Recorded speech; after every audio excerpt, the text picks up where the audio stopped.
melihat konteks Indonesia, tadi kan Mas Wawan sempat mengutip Pak Muchtar ya. Tapi bisa dielaborasi lebih jauh nggak? Ada nggak sih ciri-ciri khusus tentang masyarakat ekonomi di Indonesia?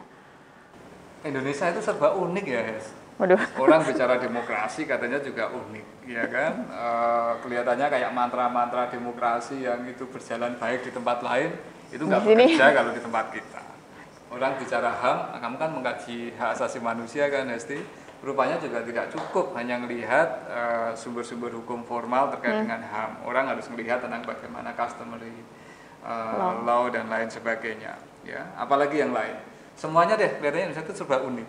Nah, masyarakat ekonomi di Indonesia itu juga sangat unik saya kira ya. Yang pertama, ketika kita bicara kekuatan kapitalisme di Indonesia, ya. Rupanya perkembangan kapitalisme di Indonesia tidak bisa nih serta-merta kita lihat dari kacamata perkembangan kapitalisme di negara asal kapitalisme itu sendiri, di Eropa maupun di Amerika Serikat ya. Kalau di banyak negara itu kapitalisme berkembang sebagai bagian penting ya dari proses revolusi industri, revolusi ekonomi mereka. Ya, kapitalis mereka adalah kapitalis yang memang berkembang secara alamiah dalam arti mereka mengembangkan teknologi, mereka punya kemampuan investasi yang baik, dan kemudian mereka saling bertarung satu sama lain. Ya, jadi para kapitalis ini bertarung untuk menghasilkan sesuatu yang terbaik kayak gitu, ya kan?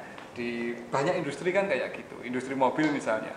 Mengapa sih hampir semua produk mobil dari Eropa itu bagus? Jangan-jangan para kapitalis itu memang bertarung untuk menciptakan sebuah teknologi yang paling baik terkait dengan mobil, dan rupanya masing-masing punya spesifikasi, punya kekuatan. Artinya ini kapitalis yang sangat dewasa gitu, yang tumbuh secara alamiah, yang memang menjadi ciri dasar dari sistem kapitalisme itu sendiri, yaitu persaingan bebas. Nah, di Indonesia para penguasa modal, para kapitalis ini rupanya sebagian besar hidup bukan karena kemampuan untuk mengembangkan teknologi, mengembangkan model bisnis yang baik, tetapi lebih tergantung pada kedekatan mereka pada penguasa. Nah, itulah yang membuat kemudian salah seorang peneliti dari Jepang, Yasuhiro Kunio kalau nggak salah, nanti kamu cek ya, benar atau salah Kunio, dia merumuskan model kapitalisme di Indonesia itu sebagai ersatz kapitalisme, kapitalisme yang semu. Ersatz ya. Ersatz kapitalisme, kapitalisme yang semu. Mereka kapitalis, tetapi mereka lahir karena fasilitas-fasilitas politik yang diberikan oleh negara.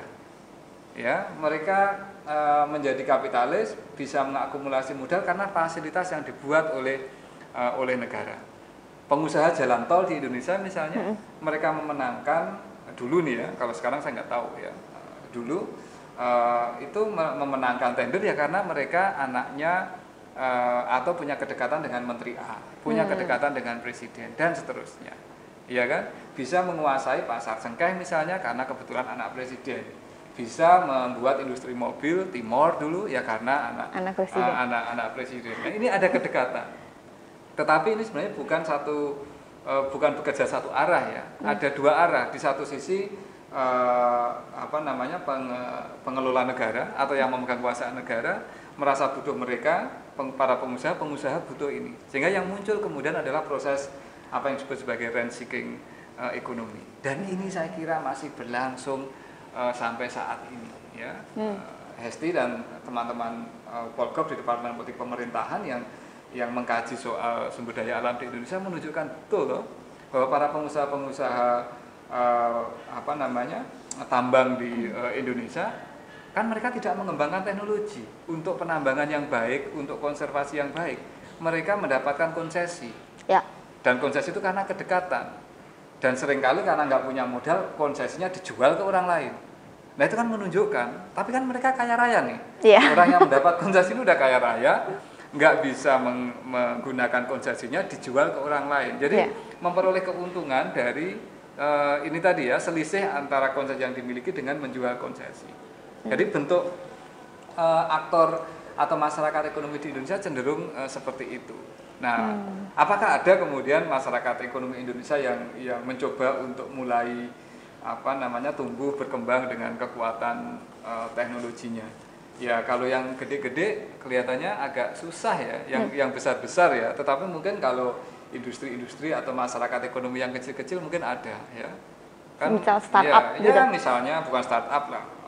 Bicara gudeg kan mereka masyarakat ekonomi juga ya. Oh iya, nah, mereka kan ya, mengembangkan gitu. Cuman kan masalahnya kan mandek ya. Gudeg selamanya cuma kayak gitu, nggak bisa dikemas lebih kuat lagi. Pengusaha keripik, singkong juga kayak gitu. Nah artinya bisa jadi memang ada kekuatan-kekuatan dari bawah, tetapi rata-rata kecil dan tidak bisa mempengaruhi ekonomi secara besar. Startup misalnya, seperti Hesti bilang ya beberapa mungkin perlu kita apresiasi, tapi beberapa kan mereka bukan perusahaan teknologi. They are not technological company.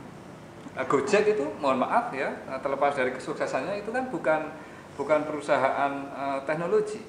Mereka hanya menciptakan platform, tetapi di balik platform itu seluruh mesin, program, software dan lain sebagainya kan tidak dibangun di sini ya. Sebagian besar dari data scientist-nya Gojek ya itu mungkin di India sana. Data-datanya Gojek mungkin ditaruh di Singapura sana. Ini kan beda dengan misalkan kayak Google, ya, yang memang mereka menciptakan produksi digital teknologinya ataupun yang lain atau Apple kayak gitu. Nah kita tentu mengharapkan ke depan seperti itu, bukan hanya sesuatu yang kelihatannya online, tetapi kita tidak punya kontrol atas teknologinya. Nah ini dimensi penting ya terkait dengan karakter masyarakat ekonomi, terutama kapitalis gede itu. Kalau di masyarakat dugaan saya banyak kekuatan-kekuatan yang justru sesungguhnya sangat bertumbuh pada inovasi sendiri, kekuatan sendiri, dan itu yang harus didorong ya, yang harus dibawa naik secara terus-menerus. Nah, menarik itu Mas. Bagaimana cara kita mendorong masyarakat ekonomi yang kecil ke atas gitu kan. Nah, kan salah satunya lewat pilkada atau pemilu ya. Tapi kalau kita ngelihat kajian pemilu yang tadi sudah disebutkan Mas Wawan, itu ternyata juga terpengaruh dan dipengaruhi oleh masyarakat ekonomi. Tapi lebih jelasnya gimana sih Mas pengaruhnya itu? Pengaruhnya ekonomi dalam kontestasi elektoral, saya kira sangat gede itu ya. Itu kan sering dibahas ya. Sesungguhnya kandidat ini baik dalam proses pemilu nasional, eksekutif maupun legislatif maupun pemilu lokal itu mendapat modal politiknya dari mana sih? Kayak gitu. Ya, mereka sering laporan dana kampanye, tetapi yang dilaporkan dana kampanye itu kan sebenarnya sangat kecil ya. Dan hanya yang formal-formal. Yang informal itu kan gede banget. Pertanyaannya, duit itu diperoleh dari mana? Kalau dalam sistem pilkada, ya itu seringkali orang menyebut, para pengkaji ada sistem pengijon, ngijon kayak gitu. Ngijon dalam arti pengusaha tertentu memberikan modal politik kepada kandidat, dan jika kandidatnya menang maka akan memperoleh kompensasi kebijakan tertentu. Saya kira di pemilu nasional juga mirip-mirip lah ya. Cuman masalahnya ini hal yang paling susah dibuktikan. Ya, hal yang paling susah untuk dilacak formalitasnya, tapi bisa dilihat indikasi setelahnya.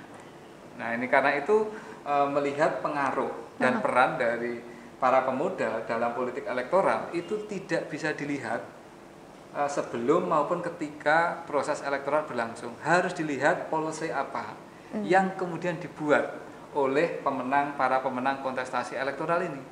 Nah kalau policy yang mereka buat itu memberikan keuntungan terbesar pada kekuatan-kekuatan tertentu, bisa dipastikan sesungguhnya siapa yang mendukung mereka. Atau bisa jadi terkait dengan pembagian jabatan dan lain sebagainya. Artinya ketika kita ingin melihat bagaimana pengaruh atau peran dari masyarakat ekonomi, terutama yang gede-gede ini dalam politik elektoral, jangan pernah semata-mata dilihat ketika sebelum proses elektoral maupun ketika proses elektoral. Harus dilihat post elektoral. Ya, the politics post elektoral itu kajian atas itu akan menjadi pintu masuk untuk melihat sesungguhnya siapa yang berada di balik keseluruhan proses pemilihan itu. Menurut pendapat saya kayak gitu. Oke, menarik nih. Jadi kan proses pemilu yang ada itu bisa aja dibajak. Nah ini kaitannya nih Mas. Pemilu itu kan jadi salah satu indikator proses demokrasi di Indonesia ya. Nah kalau sedangkan proses dampak masyarakat ekonomi itu baru bisa dilihat setelahnya. Nah itu gimana Mas dampaknya? Sebenarnya tanpa, misalkan ini untuk Pilkada 2020 atau Pilpres kemarin, tanpa harus menunggu sekarang pun, beberapa kajian yang dilakukan pada sejak pemilu demokratis di Indonesia dilakukan, sejak pemilu langsung di Indonesia dilakukan, sejak Pilkada langsung dilakukan, itu sudah bisa menunjukkan indikasi bagaimana peran masyarakat ekonomi ini atau peran para oligark ekonomi ini ya. Kajiannya yang dibuat oleh Pak Fedi Hadis misalnya kan sangat jelas menunjukkan ke kita ya bahwa yang namanya desentralisasi yang itu kemudian diikuti dengan proses politik di tingkat lokal termasuk pilkada misalnya ternyata telah menjadi salah satu aspeknya nih ya, itu telah menjadi arena reorganisasi kekuasaan dari para oligarki di tingkat lokal itu. Tentu oligarkinya bukan semata-mata oligarki ekonomi, bisa juga budaya, tetapi sebagian besar itu terkait dengan kepentingan-kepentingan ekonomi. Ya, kajian-kajian yang dibuat misalkan dalam konteks pilkada yang lain ya, misalkan Upriser Elites dalam pilkada yang ditulis oleh Nan Kyung Choi kalau nggak salah, itu juga menjelaskan bahwa yang muncul dalam proses pilkada adalah elit-elit baru di luar elit-elit lama yang berasal dari birokrasi, Golkar maupun militer. Dan mereka adalah para pengusaha atau kelompok-kelompok yang punya kedekatan dengan pengusaha. Artinya, Hesti dan teman-teman semua, tanpa harus menunggu Pilpres 2024, tanpa harus menunggu hasil Pilkada 2020, ada pola yang sudah terbangun nih ya, sejak terutama tahun 2004 ketika Pilpres langsung dilakukan maupun 2005 ketika Pilkada langsung dilakukan untuk melihat siapa yang sungguhnya mempengaruhi. Ya tentu mereka bukan satu-satunya aktor ya, tetapi maksud saya ada peran, ada degree of influence yang sangat besar yang sekarang dilakukan oleh aktor-aktor ini dalam proses pemilu yang kita miliki. Nah ini yang membuat kemudian banyak orang mengatakan ya demokrasi kita sudah dibaca, pemilu kita sudah dibaca. Nah yang membaca siapa ya salah satunya mereka yang bisa mengendalikan proses itu. Jadi gimana, masih percaya pemilu nggak? Harus percaya kamu Hesti, karena kalau nggak susah juga kita. Iya itu jadi salah satu indikator demokrasi soalnya. Nah terakhir nih Mas, sebagai penutup, mungkin kalau bisa disimpulkan bahasan kita yang menarik hari ini, gimana? Ya kesimpulannya satu, saya kira kajian politik perlu terus-menerus dikembangkan untuk memahami bagaimana satu ekonomi atau faktor ekonomi telah menjadi pendorong bagi lahirnya dinamika kekuasaan ya. Dan ketika kita melihat bagaimana peran ekonomi, sesungguhnya bukan hanya dari sisi elitnya, tapi juga dari sisi masyarakatnya. Itu yang terkait dengan ekonomi sebagai arena maupun sebagai resource ya. Sebagai aktor politik ini saya kira penting bagi kita untuk selain mengkaji bagaimana peran para pemilik modal besar dalam mempengaruhi dinamika kekuasaan, kita juga mulai perhatikan kekuatan-kekuatan ekonomi yang ada di level grassroots ya, atau di level akar rumput ini. Bagaimana kemudian mereka bisa secara semakin kuat dibawa masuk ke dalam politik, terutama bagaimana agar kebijakan bisa didorong untuk lebih mengembangkan mereka.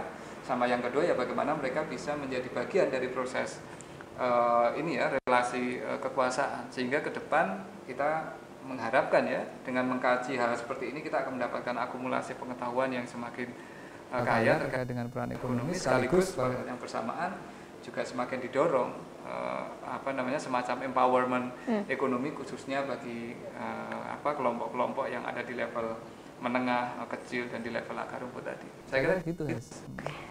Menarik. Oke Mas Wawan, mungkin sampai di sini dulu diskusi kita hari ini. Semoga kita bisa melanjutkan diskusi di lain kesempatan gitu. Ya, teman-teman, itu tadi diskusi kita tentang masyarakat ekonomi bersama Mas Wawan. Semoga bisa menginspirasi untuk melakukan riset-riset di bidang masyarakat ekonomi dan politik, dan nantikan episode selanjutnya dari Tapol, Tanya Politik. Terima kasih.